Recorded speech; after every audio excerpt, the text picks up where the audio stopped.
Hello friends, welcome to online engineering. All India state AJE PYQ solution में आप सभी का स्वागत है, जहां पे हम बात कर रहे हैं आपके पास डिजाइन ऑफ स्टील स्ट्रक्चर्स की। डिजाइन ऑफ स्टील स्ट्रक्चर्स में हम डिस्कस कर रहे हैं आपका सेकंड यूनिट, जहां पे हम बात कर रहे हैं आपके पास कनेक्शंस की। कनेक्शंस में भी जो हम डिस्कस कर रहे हैं उसमें हम बात कर रहे हैं आपके पास वेल्डेड कनेक्शंस की।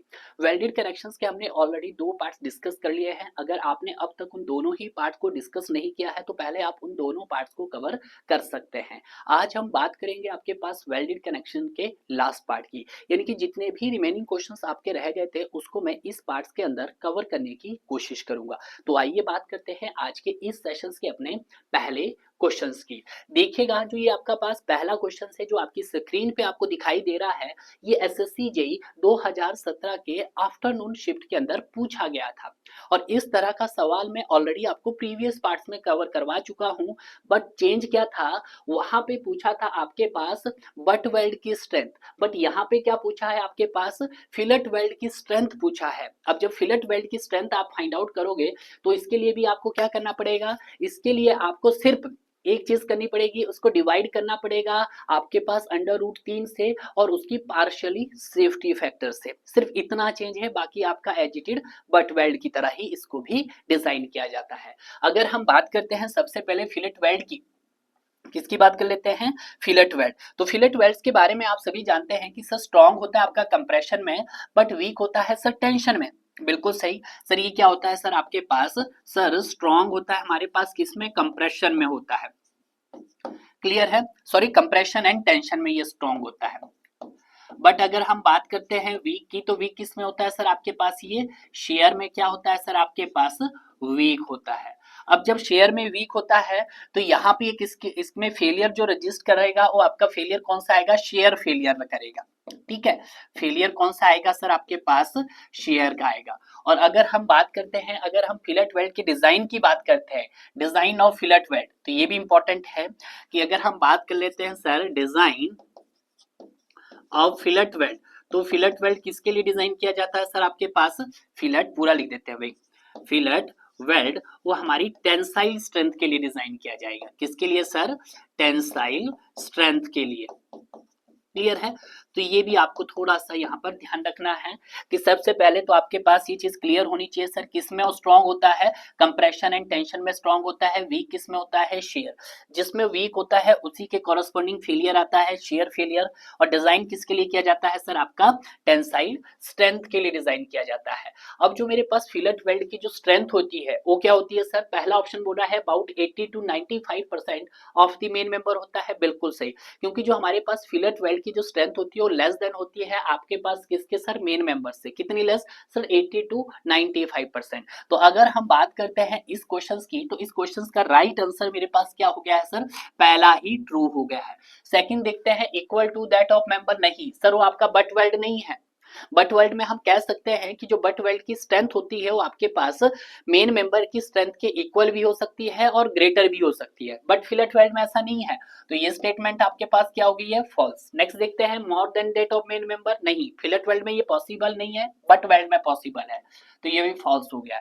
नेक्स्ट, इक्वल टू और मोर देन, नहीं सर, तो ये भी आपके पास फॉल्स हो गई है स्टेटमेंट। तो पहला क्वेश्चन हमें यहाँ पर बहुत अच्छे से मिल गया है। और यहाँ पे मैंने आपको बता दिया है कि जो बट वेल्ड की जो स्ट्रेंथ होती है वो आपके पास क्या हो सकती है, मोर देन मेन मेंबर से ज्यादा भी हो सकती है और इक्वल भी हो सकती है। बट जब हम फिलेट वेल्ड की बात करता हूं तो फिलेट वेल्ड की स्ट्रेंथ आपके मेन मेंबर के स्ट्रेंथ से कम होती है। कितनी होती है सर, 80 to 95% तक होती है। क्लियर है, ये फंडा आपका क्लियर होना चाहिए। देखते हैं नेक्स्ट, ये रहा नेक्स्ट क्वेश्चंस आपकी स्क्रीन के ऊपर। क्वेश्चंस क्या बोल रहा है, the transfer fillet welds are design for. तो देखिएगा, जो ट्रांसवर्स फिलेट वेल्स होते हैं वो किसके लिए डिजाइन किए जाते हैं, तो मैंने आपको पहले ही बताया था सर, टेंसाइल स्ट्रेंथ के लिए डिजाइन किए जाते हैं। तो अगर मैं बात करता हूं इस क्वेश्चन की, तो यहाँ पे जो मेरा राइट आंसर हो जाएगा वो आपके पास क्या हो जाएगा सर, ए हो जाएगा। क्लियर है, अगर हम बात करते हैं sir fillet weld, fillet weld की बात करते हैं, तो फिलेट वेल्ड क्या होता है सर आपके पास, सर स्ट्रॉन्ग होता है। किसमें होता है सर, ये आपका स्ट्रॉन्ग होता है आपका tension as well as compression, दोनों में स्ट्रॉन्ग होता है, tension as well as compression. But अगर हम बात करते हैं वीक की, तो वीक किस में होता है सर आपके पास, वो शेयर में होता है। क्लियर है।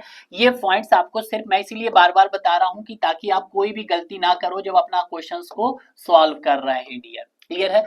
जब शेयर में वीक होता है तो इसी के रिगार्डिंग में जो फेलियर रजिस्ट होते हैं उनको बोलते हैं हम शेयर फेलियर। क्लियर है। थर्ड क्वेश्चन की for a standard 45 degree fillet, यानी कि उसका बेस आपके पास 45 दिया गया है, the ratio of size of fillet to throat thickness, यानी कि साइज ऑफ फिलेट को मैं किससे रिप्रेजेंट करता हूं, एज टू थ्रॉट थिकनेस आपको यहाँ पे फाइंड आउट करना है।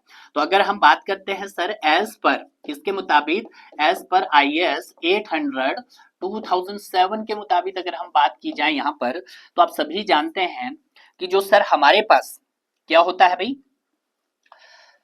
हमारे पास जो होता है आपके पास थ्रॉट थिकनेस, वो क्या होता है सर, थ्रॉट थिकनेस होता है हमारे पास is equal to K into S. अब K क्या है सर मेरे पास, कांस्टेंट फैक्टर है।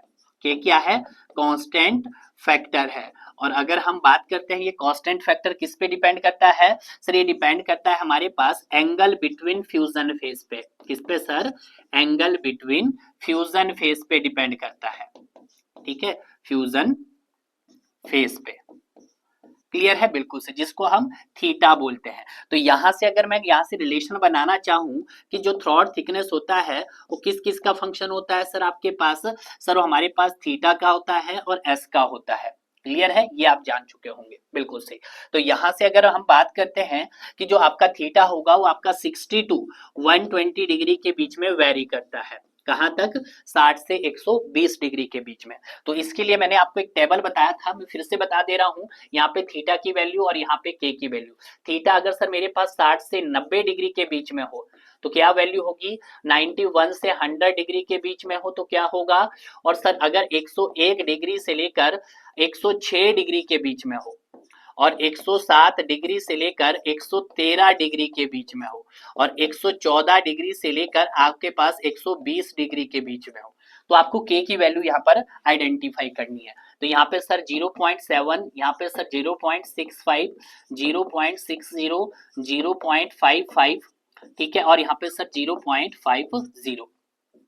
अब देखिएगा यहाँ पे उसने क्या किया है, मेंशन नहीं किया है। अब जब मेंशन नहीं किया है तो उस कंडीशन में 0.707 एग्जैक्ट आती है इसकी। ठीक है, तो यहाँ पे अगर मैं बात करता हूँ थ्रॉट थिकनेस की, तो वो क्या हो जाएगा सर आपके पास, एक सेकेंड भाई, चल क्यों नहीं रहा पेन, देखिएगा थ्रॉट थिकनेस जो होगा आपके पास K इंटू एस हो जाएगा। अब यहाँ पे K की वैल्यू कितनी रखते हैं सर हम, स्टैंडर्ड, तो 0.707 एस इंटू थ्रॉट थिकनेस, कुछ इसी तरह से कर देते हैं। यस सर, क्लियर है। अब देखिएगा मुझे क्या निकालना है, मुझे निकालना है size to throat thickness find out करना है। तो अगर मैं इसको लिखना चाहूं T T is equal to 0.707 को मैं क्या लिख सकता हूं, √2 लिख सकता हूं इंटू एस।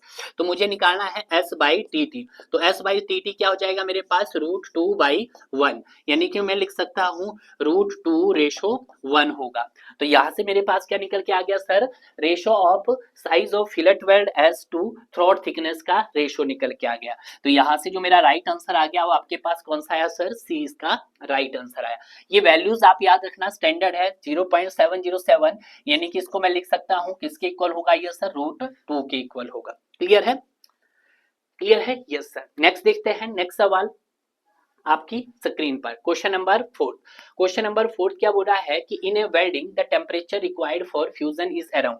देखिएगा जब हम बात करते हैं सर आपके, सर किसकी वेल्डिंग की बात करते हैं, किसकी बात करते हैं सर, हम वेल्डिंग की बात करते हैं। तो यहाँ पे जो वेल्डिंग की जाती है कौन सी वेल्डिंग की जाती है सर, तो यहाँ पे सर हम आर्क वेल्डिंग करते हैं। कौन सी करते हैं सर, आर्क वेल्डिंग करते हैं। अब जब आर्क वेल्डिंग करते हैं तो यहाँ पे क्या होता है आपका, हीट मतलब इलेक्ट्रिक करंट को पास करवाया जाता है, जिससे जो आपका फ्यूजन का जो टेम्परेचर रहता है, किसकी बात करते हैं हम, फ्यूजन टेम्परेचर, फ्यूजन टेम्परेचर। और फ्यूजन टेम्परेचर आपका यहाँ पे कहां से कहां वेरी करता है सर, वो आपके पास 1450 से लेके 1500 डिग्री सेल्सियस तक होता है।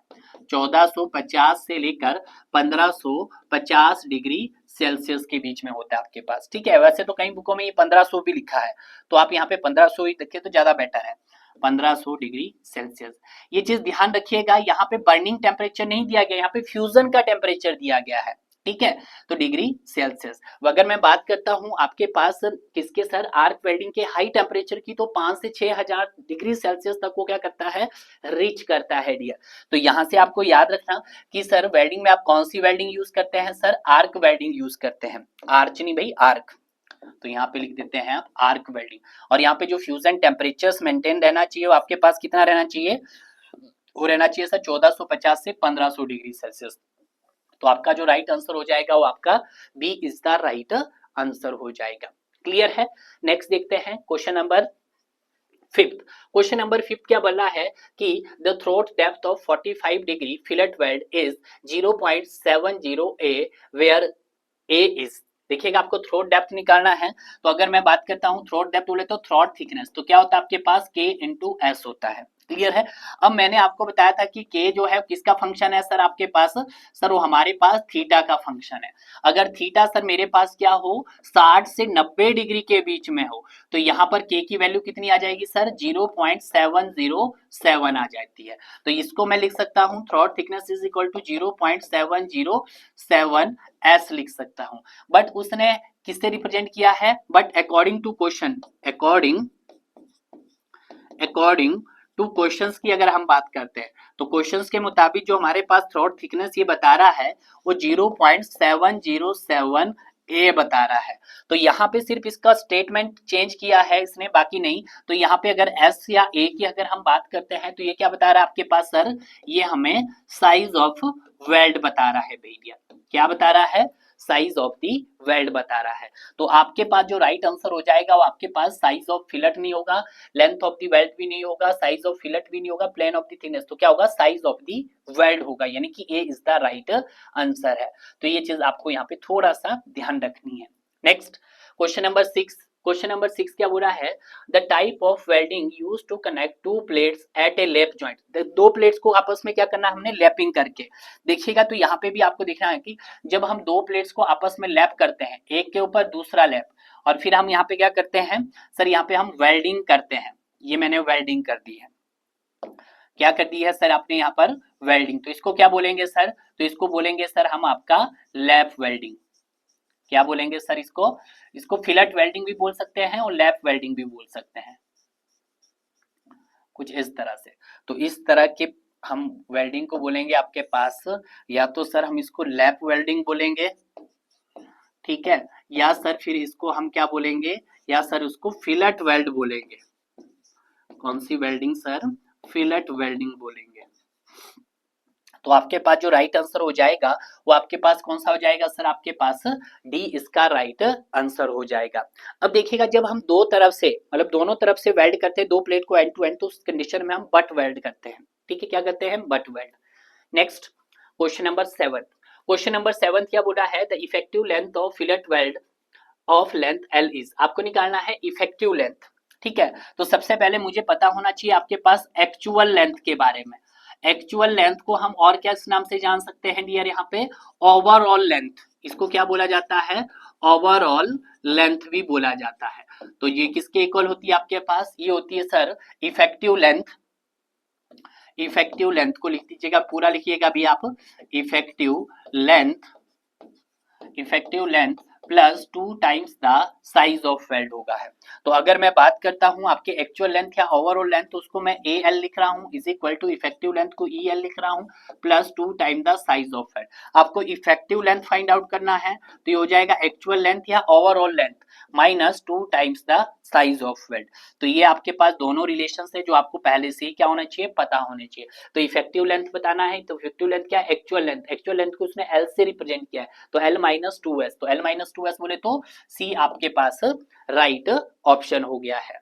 क्लियर है, यस सर। नेक्स्ट देखते हैं क्वेश्चन नंबर 8। क्वेश्चन नंबर 8 क्या बोला है, fillet weld is not recommended if angle between fusion face. देखिएगा मैंने अभी बताया आपके पास कि अगर मैं थ्रोट थिकनेस की यहाँ पे फिर से बात करता हूँ, बार बार क्वेश्चंस पूछा जा रहा है आपके पास, तो होता है सर के इंटू एस। अगर मैं बात करता हूँ के किस पे डिपेंड कर रहा है सर, ये डिपेंड कर रहा है आपके पास एंगल बिटवीन फ्यूजन फेस, जो किससे रिप्रेजेंट किया जाएगा, थीटा।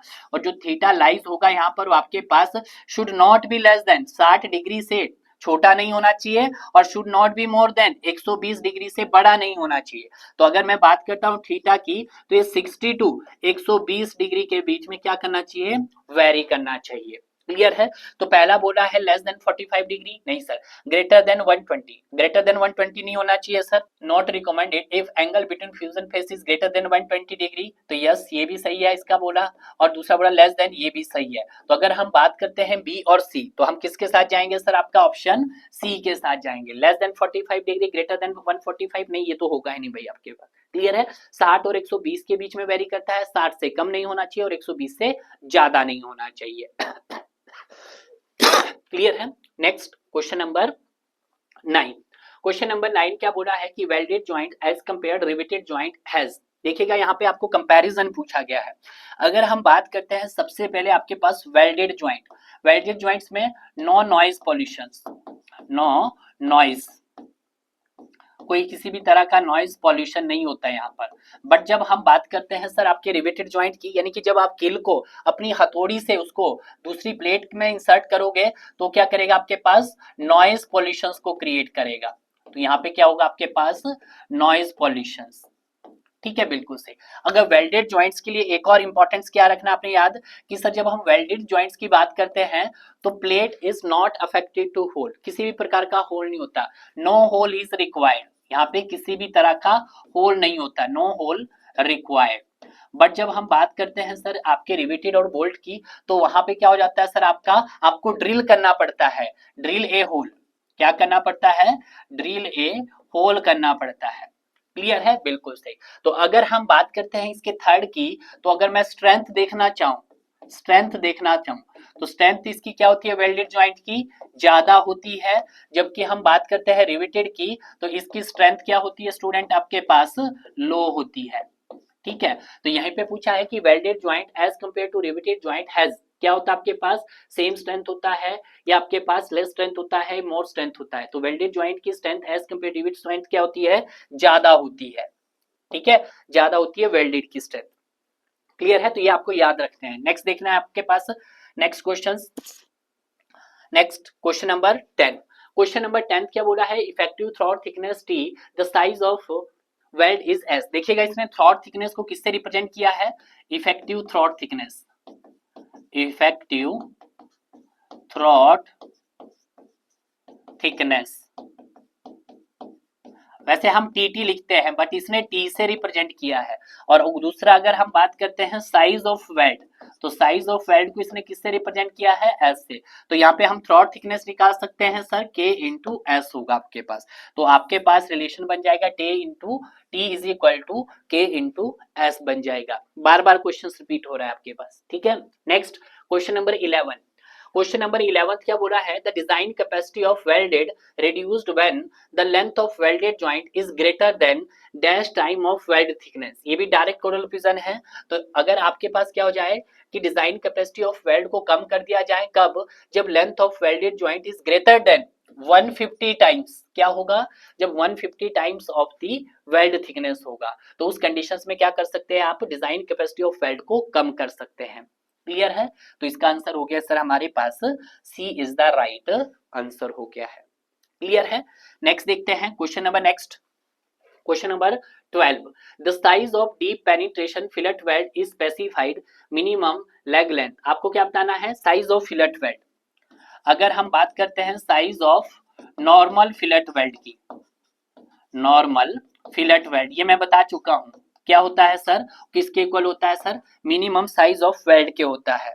किसके इक्वल होता है सर, आपके पास मिनिमम साइज ऑफ वेल्ड के होता है, मिनिमम साइज ऑफ वेल्ड के होता है। बट जब हम बात करते हैं सेकंड केस की, इन case of deep penetration, in case of deep penetration की बात की जाए,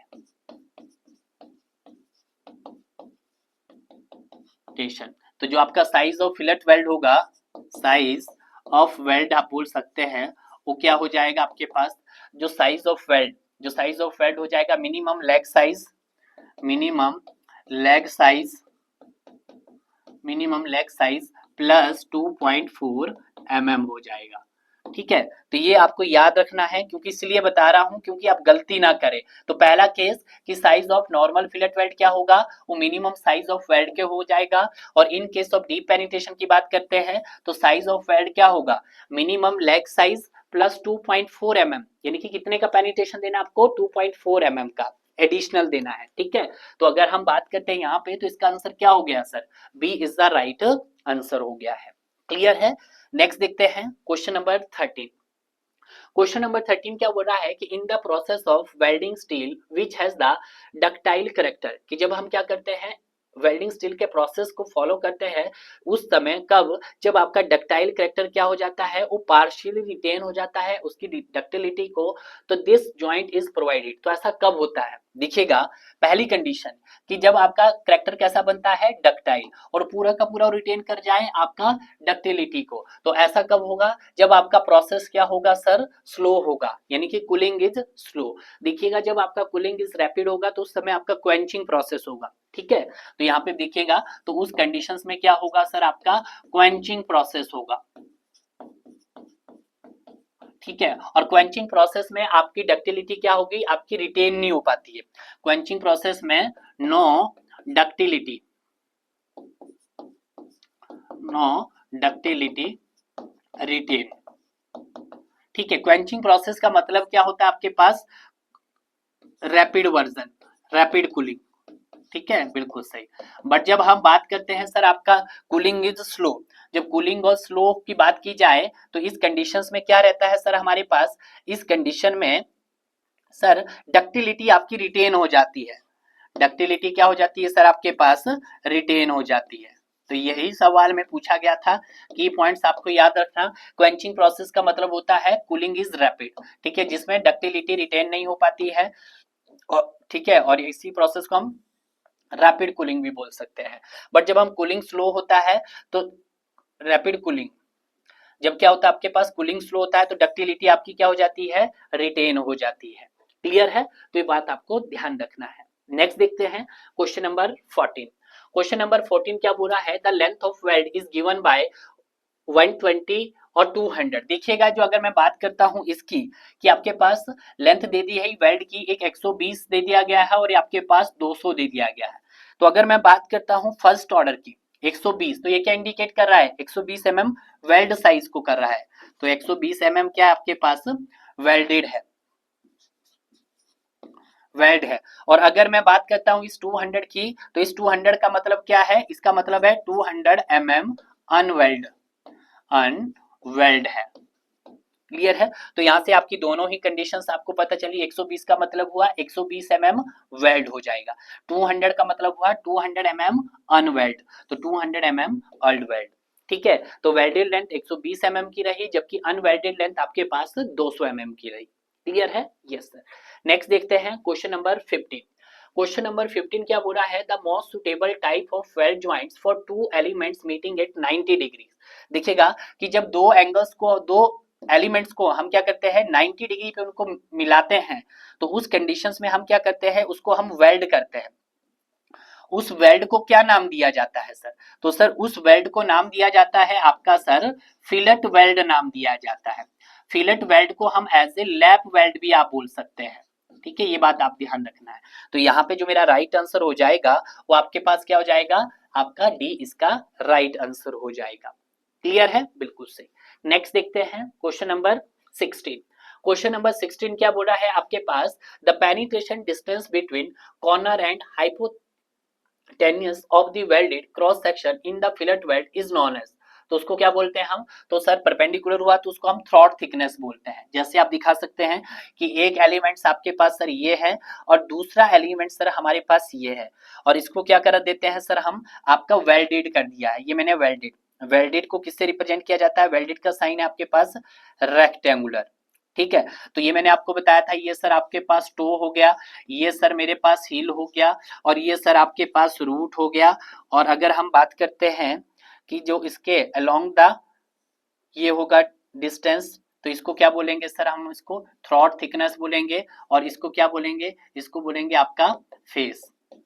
ठीक है, बिल्कुल। तो अगर मैं बात करता हूं इसकी, तो आपका राइट आंसर क्या हो जाएगा सर, थ्रॉट थिकनेस हो जाएगा। क्लियर है, बिल्कुल सही। नेक्स्ट देखते हैं क्वेश्चन नंबर 17। क्वेश्चन नंबर 17 क्या बोल रहा है, the gap between web plate and flange plate, कि जो आपका गैप होना चाहिए किस किस के बीच में, वेब प्लेट और फ्लैंज प्लेट के बीच में, और fillet weld should not be more then, किससे ज्यादा नहीं होना चाहिए सर, 1.5 mm से ज्यादा नहीं होना चाहिए। तो आप लिख सकते हैं गैप आपके पास should not be more than 1.5 mm, इससे ज्यादा नहीं होना चाहिए। ये आप वेरी इंपॉर्टेंट है, इसको आप नोट डाउन कर सकते हैं। क्लियर है। नेक्स्ट देखते हैं क्वेश्चन नंबर 18। क्वेश्चन नंबर 18 क्या बोल रहा है कि what type of weld is known as groove weld.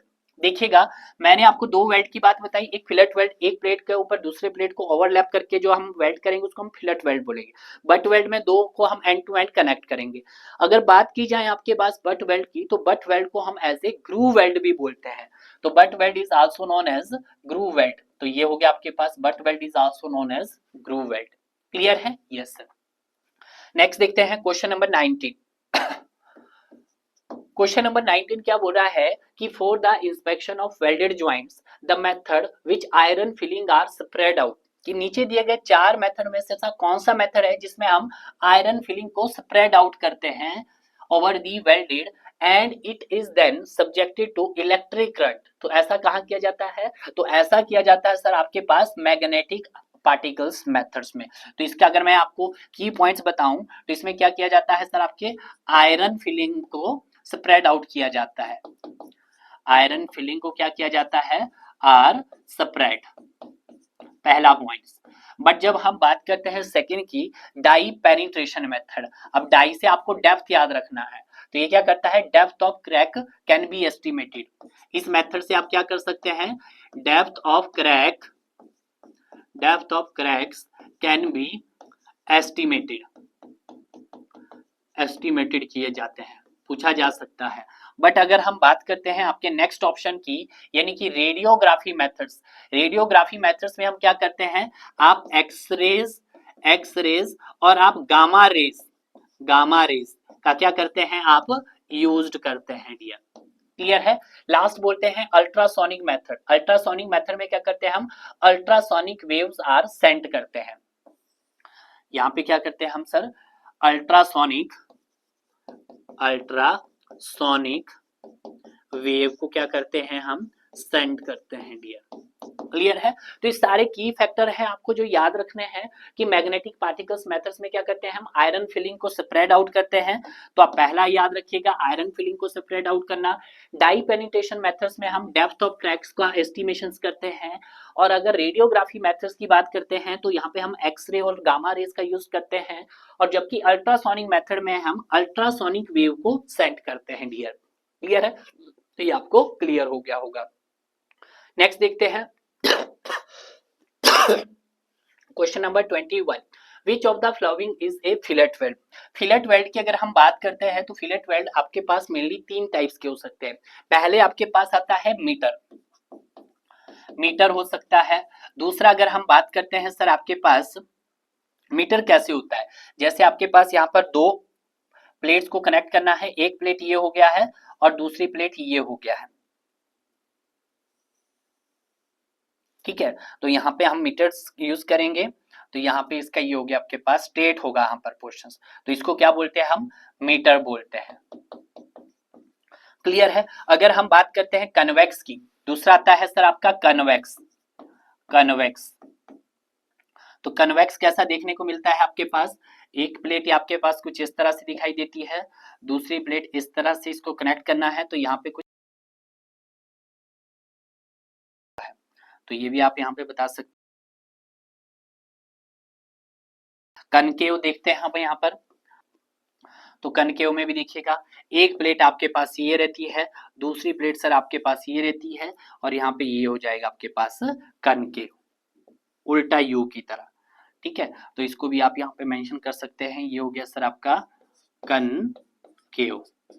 कि जो आपका जो फिलेट वेल्ड हो सकता है वो आपका मीटर भी हो सकता है, तो आप इसको अंडरलाइन कर सकते हैं, मीटर भी हो सकता है, कन्वेक्स भी हो सकता है और कनकेव भी हो सकता है। तो यहां से अगर मैं आपके फिलेट वेल्ड का रिप्रेजेंटेशन बताऊं तो कैसे होता है सर, आपके पास ट्रायंगुलर होता है।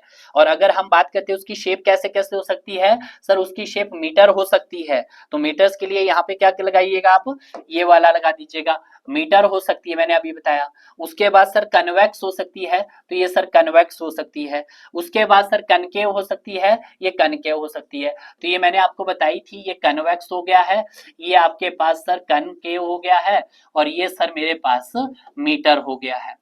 क्लियर है इस तरह से, और ये मेरे पास उसका रिप्रेजेंटेशन हो गया है। तो अगर हम बात करते हैं तो आपका पहला ही ऑप्शन मिल गया मुझे, ए इज द राइट आंसर हो गया है। क्लियर है, यस। नेक्स्ट देखते हैं क्वेश्चन नंबर 21। क्वेश्चन नंबर 21 क्या है, the size of but weld is specified. जो साइज ऑफ बट वेल्ड है उसको स्पेसिफाइड किससे किया जाता है, थ्रॉट थिकनेस से या इफेक्टिव थ्रॉट थिकनेस से। क्लियर है, ये भी अच्छा सवाल है, क्योंकि यहाँ पे स्टूडेंट गलती करता है, या थिकनेस ऑफ थिकर पार्ट, ये होगा आपके पास इफेक्टिव थ्रॉट थिकनेस से। तो आपका जो राइट आंसर हो जाएगा वो सर हमारे पास क्या हो जाएगा, B is the right answer हो जाएगा। नेक्स्ट देखते हैं क्वेश्चन नंबर 22। क्वेश्चन नंबर 22 क्या बोला है कि fillet weld of steel section has effective length. Effective length मतलब आपके पास L W effective length of weld ही दिया गया है, इफेक्टिव लेंथ को एल लिखते हैं आप, कितना दे दिया सर, 200 दे दिया गया है। आगे क्या बोला उसने, आगे बोला है साइज, साइज दे दिया है सर आपके पास कितना, 8 तो यहाँ से आप थ्रॉट थिकनेस कैलकुलेट कर सकते हैं, बिल्कुल सर, के इंटू एस, के हो जाएगा सर 0.7 इंटू एस, तो ये हम करेंगे 0.7 इंटू एस, कितना है हमारे पास सर 8, तो यहाँ से कितना आ जाएगा सर 5.6 आ जाएगा। क्लियर है, बिल्कुल सही। उसके बाद क्या बोला है, what is the maximum allowable force, आपको पी मैक्स फाइंड आउट करना है। तो पी मैक्स आप सभी जानते हैं क्या होता है सर, आपके पास length of weld into throat thickness into sigma S permissible shear stress, और permissible shear stress sigma S कितना दे दिया है सर यहाँ पर 110 न्यूटन पर एमएम स्क्वायर दे दिया गया। तो सारा आप वैल्यू पुट कीजिएगा और आंसर निकालिएगा। तो यहाँ से जो मेरा पी मैक्स हो जाएगा, लेंथ ऑफ द वेल्ड कितना है सर मेरे पास 200 है, और अगर हम बात करते हैं थ्रॉट थिकनेस, तो थ्रॉट थिकनेस सर आपके पास 5.6 है इनटू 110। ठीक है, तो ये वैल्यू किस में आ जाएगी सर, आपके पास न्यूटन में आ जाएगी। जरा सॉल्व कीजिएगा, तो ये 200 मल्टीप्लाई बाय 5.6 मल्टीप्लाई बाय 110, तो कितना आया सर आपके पास 123, यानी कि 123 200 न्यूटन आया है। तो पी मैक्स हमें जो निकालना है वो किलो न्यूटन में निकालना है, तो 123.2 किलो न्यूटन। तो देखिएगा 123.2 किलो न्यूटन आपका ऑप्शंस में है, जी हाँ है। तो आपका आंसर हो गया सर यहाँ पर B is the right answer हो गया है। क्लियर है, नेक्स्ट देखते हैं question number next, question number 23। अब देखिएगा 23 भी क्वेश्चन कुछ सिमिलर इसी तरह से दिया गया है। द अलाउबल शेयर स्ट्रेस आपके पास क्या दे दिया है यहाँ पर, अलाउबल शेयर स्ट्रेस दे दिया गया है। अलाउबल शेयर स्ट्रेस बोले तो सिग्मा एस आपके पास कितना दे दिया है सर 90 न्यूटन पर एमएम स्क्वायर दे दिया है। Standard size of fillet weld S दे दिया है आपके पास कितना सर 5 तो यहाँ पे थ्रॉट थिकनेस निकाल सकते हैं, बिल्कुल सर, के इंटू एस, तो 0.70 इंटू एस कितना है 5, तो यहाँ से कितना आ गया 3.5 आ गया है। आपको क्या निकालना है, आपको निकालना पर मीटर लेंथ दिया गया है, और लेंथ कितना दिया है आपके पास, लेंथ दिया है हमारे पास 1 मीटर, यानी कि 1 मीटर बोले तो आपके पास 1000 दिया गया है। क्लियर है, तो स्ट्रेंथ फाइंड आउट कीजिएगा, तो स्ट्रेंथ हमारे पास हो जाएगा सर, ये हो जाएगा length into throat thickness into sigma S. Length कितनी दी गई है सर हमारे पास 1 मीटर मतलब 1000 हो गया, इनटू थ्रॉट थिकनेस 3.5 स्ट्रेस कितनी दी गई है सर मेरे पास 90। सॉल्व कीजिएगा, 1000 मल्टीप्लाई बाय 3.5 मल्टीप्लाई बाय 90, तो यहाँ से कितना आ रहा है सर 3150, तो पी एस आपके पास 31500 ये दिया है, 315000 सॉरी, तो ये न्यूटन में आया है, किलो न्यूटन में करेंगे तो 315 किलो न्यूटन आ जाएगा आपके पास, कितना आ जाएगा 315 किलो न्यूटन। तो ऑप्शंस में कहाँ है सर 315, तो 315 के नियर अबाउट आपका सर 318 आ रहा है, तो इसका आंसर क्या हो गया सर मेरे पास, B is the right answer हो गया है। क्लियर है, बिल्कुल सही। नेक्स्ट देखते हैं क्वेश्चन नंबर 24। क्वेश्चन नंबर 24 क्या बोला है, दो प्लेट्स दी गई है और उसका ग्रेड दिया गया है 410, थिकनेस दे दी गई है। देखिएगा दोनों प्लेट की थिकनेस आपके पास मेंशन दी गई है, थिकनेस दे दी गई 12 mm, यानी कि T1 आपके पास 12 mm दे दिया गया है और T2 हमारे पास सर 14 mm दे दिया गया है। तो थिकनेस ऑफ थिनर प्लेट क्या हो जाएगा सर आपके पास 12 mm हो जाएगा। पहला क्लियर हुआ है। शॉप वेल्डेड दे दिया गया है और शॉप वेल्डेड के केस में अगर हम partially safety factor of weld देखते हैं शॉप वेल्डिंग के केस में तो कितना रहता है सर 1.25 रहता है। यस सर, ठीक है। और फील्ड के केस में कितना रहता है सर आपके पास, फील्ड के केस में 1.50। तो हमने ये भी लिख दिया है। आगे बोला है V groove welded joint the joint is subjected to factor tensile load. अब फैक्टर टेंसाइल लोड दे दिया गया यहाँ पर आपके पास, ठीक है। फैक्टर टेंसाइल लोड दे दिया है यानी कि 350 किलो न्यूटन दे दिया गया है। आगे क्या बोला है, एज्यूमिंग द इफेक्टिव लेंथ भी आपके पास दे दी गई है कितनी सर 150 दे दी गई है। आपको क्या निकालना है, स्ट्रेंथ ऑफ द वेल्ड निकालना है डियर आपको। बस यहाँ पे स्ट्रेंथ ऑफ द वेल्ड यानी कि PSW आपको यहाँ पर निकालना है। कब, जब आपके पास क्या दिया है, partially safety factor of shop weld भी दे दिया गया है। तो सिंपल सा सवाल है, ठीक है, आप निकाल सकते हैं। तो यहाँ पर हमारे पास स्ट्रेंथ ऑफ द वेल्ड जो हो जाएगा वो आपके पास क्या हो जाएगा, length of the weld into आपके पास क्या है, इफेक्टिव थ्रॉट थिकनेस इनटू आपके पास यील्ड स्ट्रेंथ डिवाइडेड बाय क्या करना आपने, partially safety factor gamma MW weld, ठीक है। क्लियर है। तो यहाँ पे आपको क्या निकालनी है sir, throat thickness find out करनी है, इंपॉर्टेंट ये है। तो थ्रॉट थिकनेस क्या हो जाएगा आपके पास, इफेक्टिव थ्रॉट थिकनेस हो जाएगा 5/8 thickness of the thinner member. तो 5/8 thickness of the thinner member कितना लिया आपने सर, 12 लिया है। तो इसको जब सॉल्व करेंगे तो 5/8 आपके पास आया मल्टीप्लाई बाय 12, तो कितना है आपके पास 7.5 mm।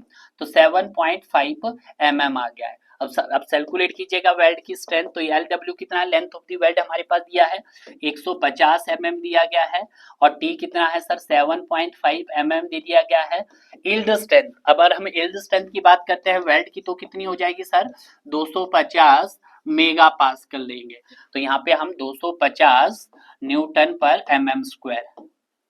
और पार्शियली सेफ्टी फैक्टर आपके पास कितना दिया गया है सर, आपके पास 1.25 दिया है, 1.25, ठीक है, आता है। अब देखिएगा न्यूटन mm स्क्वायर से mm² कैंसिल हो गया यहाँ पर, तो वैल्यू किस में आएगी सर, न्यूटन में। तो सॉल्व कीजिएगा 150 multiply by 7.5 multiply by 250, solve किया हमने डिवाइडेड बाय 1.25, कितना आया सर 22500 डिवाइड बाय 1000 कर दीजिएगा। तो कितना आया सर यहाँ पर strength of the weld 225 kilo newton आ गई। यहाँ पर स्ट्रेंथ ऑफ द वेल्ड कितनी आ गई सर आपके पास 225 किलो न्यूटन आ गई है। तो चेक कीजिएगा यहाँ पर 225 किलो न्यूटन कहीं आया है सर, बिल्कुल आया है, सी ऑप्शन आपका सही हो गया है। क्लियर है। तो थोड़ा सा ध्यान रखिएगा, यहाँ पर आपके पास सिर्फ इफेक्टिव थ्रॉट थिकनेस देखना है। तो इफेक्टिव थ्रॉट थिकनेस क्या हो जाएगा 5/8 times of thickness of thinner member. तो थिकनेस ऑफ थिनर के लिए आपके पास 2 प्लेट की थिकनेस दे दी गई है। अगर नहीं दी जाती तो आप उसी के रिस्पेक्ट में करेंगे अगर जो आपका गिवन होगा। क्लियर है, यस सर। नेक्स्ट देखते हैं क्वेश्चन नंबर 25। क्वेश्चन नंबर 25 क्या बोला है, maximum size of fillet weld in case of weld apply to the round toe of steel section. देखिएगा अगर आपका स्क्वायर एज हुआ, इफ अगर हमारे पास क्या हुआ स्क्वायर एज हुआ, तो इसके लिए भी मैंने आपको बताया था स्क्वायर एज के लिए आप क्या करोगे डियर, ठीक है, क्योंकि क्वेश्चन हम डिस्कस कर चुके हैं। स्क्वायर एज के लिए आपके पास हो जाता है सर हमारे पास thickness of thinner member minus 1.5 mm, कुछ ये होता है बिल्कुल से। बट जब हम बात करते हैं इफ राउंड एज की, राउंड एज का मतलब क्या है, सर्कुलर सेक्शंस। तो सर्कुलर सेक्शंस के लिए क्या हो जाएगी सर आपके पास, तो ये हो जाएगा सर हमारे पास 3/4 टी क्या हो जाएगा, thickness of the section at toe हो जाएगा। तो यहाँ पे किसने पूछा है सर आपका राउंड टो मतलब सर्कुलर क्रॉस सेक्शन, तो उसके लिए हो जाएगा sir 3/4 thickness of the section हो जाएगा। तो ए इसका राइट आंसर हो गया है। क्लियर है। नेक्स्ट देखते हैं क्वेश्चन नंबर 26। क्वेश्चन नंबर 26 क्या बोला है, the overlap of plate fillet weld the lap joint should not B, lap joint should not किससे कम नहीं होना चाहिए। तो अगर मैं लैप लेंथ की बात करता हूं या लैप जॉइंट्स, तो लैप जॉइंट जो होता है वो मैक्सिमम होता है किस किस का, 4 times thickness of the thinner member और 40 mm इसका होता है। क्लियर है? ये आपको ध्यान रखना है। किसकी बात कर रहे हैं हम? लैब की बात कर रहे हैं। तो पहला बोला है less than 5 times the thickness of thinner part. नहीं सर, 5 टाइम्स थिकनेस तो नहीं है, 4 टाइम्स है। Less than 5 times the thickness of thicker part. Thicker part होगा या थिनर पार्ट होगा? थिनर पार्ट होगा। तो आपका राइट आंसर जो होगा less than 5 times the thickness of thinner part. Clear है? तो ये आपका सही आंसर हो गया, क्योंकि आपको नियर अबाउट तो लगाना पड़ेगा। 4t है, वो 5 5 और 3 तो हो ही नहीं सकता भाई। तो ना तो इसका आंसर सर सी हो सकता, ना डी हो सकता, थिकर कभी होगा नहीं सी। तो एक ऑप्शन तो कोई मैच करना ही पड़ेगा। तो आपका राइट आंसर क्या होगा? नियर अबाउट हम ए इसका सही करेंगे। क्लियर है? Yes sir. नेक्स्ट देखते हैं क्वेश्चन नंबर 27। क्वेश्चन नंबर 27 क्या बोल रहा है कि transfer spacing between longitudinal fillet weld should not B. आपको क्या बताना है? ट्रांसफर स्पेसिंग और फिलेट वेल्ड की। तो फिलेट वेल्ड की ट्रांसफर स्पेसिंग की अगर हम बात करते हैं, यानी कि पी मैक्स, तो पी मैक्स क्या हो जाएगा आपके पास सर? वो मिनिमम रहेगा। मिनिमम किसका रहेगा सर आपके पास? 32 mm और 300 mm। सर 32, 32 टी लगाएंगे हम, 32t और 300 mm, इन दोनों का ये होगा। तो पी मैक्स जो होगा वो मोर देन 32 और 300 mm which ever is less. तो यस, तो आपका आंसर क्या हो जाएगा sir? A is the right answer. तो क्वेश्चन नंबर 27 का क्या हो गया सर? आपके पास ए हो गया है। क्लियर है? नेक्स्ट देखते हैं क्वेश्चन नंबर 28। क्वेश्चन नंबर 28 क्या बोल रहा है? What is the maximum value of clear spacing of intermittent fillet weld in case of compression member. देखिएगा, अगर हम बात करते हैं पी मैक्स, किसकी बात कर लेते हैं हम? टेंशन की बात कर लेते हैं। तो टेंशन में कितना था सर? आपने देखा था सर, वो था सर मेरे पास मिनिमम कितना था सर? 16t और 200 mm था, कुछ यही देखा था। और बट हम बात कर रहे थे पी मैक्स की, तो पी मैक्स कितना था सर आपका कंप्रेशन के केस में? तो सर ये था सर मेरे पास मिनिमम, मिनिमम 12t और आपके पास 200 mm। क्लियर है? ये नॉर्मल था। बट बात की जाए आपके पास in case of staggered rivet, किसकी बात की जाए? In case of staggered rivet की बात की जाए, स्टैगर्ड रिविट की बात की जाए, तो जो पी मैक्स होगा हमारे पास, पी मैक्स जो होगा टेंशन में, वो क्या था सर मेरे पास? मिनिमम था किसका सर? 24t का और आपके पास 300 mm। क्लियर है? और बट हम बात करते हैं पी मैक्स किस में केस में आपके पास सर? कंप्रेशन के केस में। तो सर वो मिनिमम था 24 की जगह यहाँ पर 16t और ये आपके पास 300 mm का। ठीक है, ये आपका स्टैगर्ड के केस में था। तो नॉर्मल आएगा आपके पास कंप्रेशन के केस में कितना सर? 12t और 200, 12t but no case more than 200। बिल्कुल सही। तो आपका आंसर क्या हो गया सर? यहाँ पर ये हो गया। तो उसी तरह से मैंने पी मैक्स और भी बताया था आपका सर, किसका सर? स्टैक का भी मैंने आपको बताया था। तो स्टैक का कितना था हमारे पास सर? वो था 10t। क्लियर है? तो सारे के सारे मैंने ये आपको इंट्रोडक्टिव पार्ट्स में भी डिस्कस करवाए हैं। जनरल स्पेसिफिकेशन जब वहां पे हमने कवर की थी, तो वहां पे हमें मैक्सिमम और मिनिमम पिच का क्राइटेरिया वहां पे हमने डिस्कस किया था। क्लियर है? Question number next, question number 29। Question number 29 क्या बोला है? The maximum resistance against rotation. क्या बोला है? Maximum resistance against rotation is afforded by the weld at a point at either end. No sir. At least distance? No sir. या most distant या centrally located? तो क्या होगा sir आपके पास? Afforded by the weld at a point most distant, क्या होगा? Most distant. Clear है? Next question number 30। Question number 30 क्या बोला है? What is the effective throat thickness value in case of complete penetration of the butt weld. अगर complete penetration बोल दिया गया तो आपके पास क्या हो जाएगा? Thickness of the thinner member of the joint हो जाएगा। अगर कंप्लीट नहीं होगा तो उस कंडीशन में क्या लोगे, ये आप मुझे कमेंट करोगे। ठीक है? Yes sir. Next question number 31। Question number 31 क्या बोला है? The permissible value of stress tension section through a but weld is done. Done butt weld 10 की कितनी दी गई है? शॉप में 150 न्यूटन पर mm स्क्वायर दे दी गई है। तो आपको permissible stress in tension on same section on the same welding is done fillet की बतानी है। तो जो आपकी क्या थी? बट वेल्ड की जो शॉप में था उसका क्या हो जाएगा? 80% हो जाएगा। ठीक है, कि जो सर मेरे पास बट वेल्ड की, जो सर हमारे पास बट वेल्ड की थी इन केस ऑफ टेंशन में, यही बोल रहा है। बट वेल्ड की जो थी हमारी कौन सी सर परमिसिबल वैल्यू जो टेंशन में थी वो कितनी थी? 150 मेगा पास्कल थी टेंशन में। और कौन सी थी सर? आपका शॉक की बात कर दी जा रही है। तो कितनी थी 150 मेगा पास्कल। बट आज कंडीशंस क्या है, सेम है, सेम बोले तो बट वेल्ड है, टेंशन ही है, बट शॉप की जगह क्या आ गया सर आपके पास, फील्ड आ गया है। तो इसमें क्या हो जाएगा, इसको 80%, तो 0.80 इंटू 150, तो यहाँ से कितनी हो जाएगी सर 120 मेगा पास्कल हो जाएगी। तो आपके पास जो राइट आंसर हो जाएगा वो हमारे पास क्या हो जाएगा sir, B is the right answer, 120 mega pascal. Clear है, यस। नेक्स्ट देखते हैं क्वेश्चन नंबर 32। क्वेश्चन नंबर 32 क्या बोला है, while designing the fillet length for a truss member, कि जब आप fillet length of truss member को डिजाइन करते हैं, जो आपका सेंटर ऑफ ग्रेविटी होता है वेल्डेड का, वो कोइंसाइड करना चाहिए सेंट्रोइड ऑफ द सेक्शन। बिल्कुल सही, कि अगर हम किसकी बात कर रहे हैं, fillet length of truss member की बात कर रहे हैं, कि जो भी आपका वेल्ड का जो सीजी होगा वो आपका कोइंसाइड होना चाहिए किससे, सेंट्रोइड ऑफ द सेक्शन से। जब कोइंसाइड करेगा सेंट्रोइड ऑफ द सेक्शन में, तो उस कंडीशन में सेंट्रिसिटी जीरो आएगी। और आप सभी जानते हैं कि ट्रस के केस में मेरा बेंडिंग मोमेंट क्या होता है सर, जीरो होता है। तो ये आप सभी जानते हैं, बेंडिंग मोमेंट जीरो होगा तो ऑब्वियसली बात है इसेंट्रिसिटी जीरो होगी आपके पास। तो ऐसा तभी पॉसिबल है जब वेल्ड का सीजी कोइंसाइड होगा आपके पास सेंट्रोइड ऑफ दी सेक्शन से। क्लियर है, बिल्कुल सही। ऐसा क्यों, ऐसा इसीलिए कि जो भी वहां पे सर एडिशनल स्ट्रेसेस आ रही है ड्यू टू टॉर्जन, उसको अवॉइड करने के लिए। तो आपका राइट आंसर हो गया है सर यहाँ पर ए। नेक्स्ट देखते हैं आज का लास्ट क्वेश्चन। लास्ट क्वेश्चन क्या बोल रहा है, मिनिमम साइज ऑफ वेल्ड। तो इसके लिए इंपॉर्टेंट कोडल प्रिजन है अकॉर्डिंग टू IS 800 2007। यहाँ पे आ जाएगा आपका thickness of thinner part, thickness of the plate की बात करेंगे यहाँ पे हम सर, और यहाँ पे सर हम मिनिमम साइज ऑफ वेल्ड की बात कर लेते हैं, जिसको हम S से रिप्रेजेंट करते हैं और इसको हम T से रिप्रेजेंट करते हैं।